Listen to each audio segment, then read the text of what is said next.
Si estás actualizando a Odoo 19, este error silencioso en Odoo te puede hacer perder muchas horas hasta encontrarlo. Esta mañana me he topado con este error genérico que no dice nada, instalas el módulo, todo parece correcto, pero Odoo se detiene con un mensaje de vista no disponible, error de contexto. No nos da ninguna pista de qué está pasando, pero bueno, hoy te enseño cómo forzar a Odoo para que nos diga la verdad y cómo solucionar este error grave en la versión 19. Vamos al código.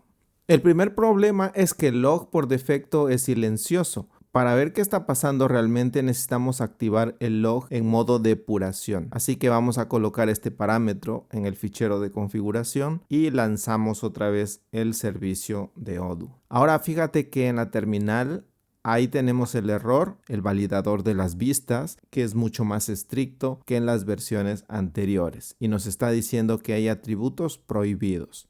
Ahí vemos que se está quejando de la etiqueta group de la Search View. En versiones anteriores era normal usar atributos en la etiqueta group, pero si revisamos la documentación oficial de Odoo 19, el estándar ha cambiado radicalmente. Group y Separator ahora ya no aceptan atributos, solamente se utilizan como contenedores puros para organizar los filtros y los campos, sobre todo los filtros y las agrupaciones.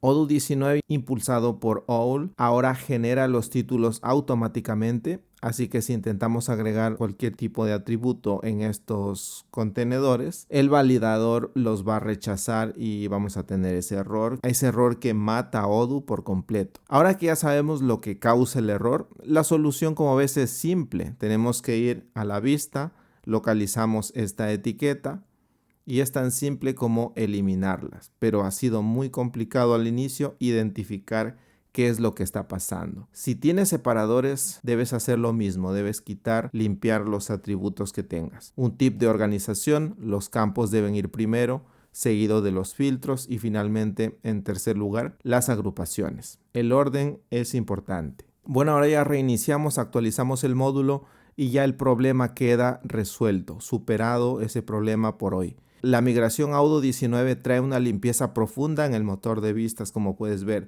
Bueno, gracias por acompañarme. Si te ha servido este truco para ahorrarte unas horas de frustración, te pido que compartas con la comunidad este vídeo. Nos vemos en el próximo fix técnico y muchas gracias nuevamente por apoyar este canal y también a la comunidad de miembros del canal.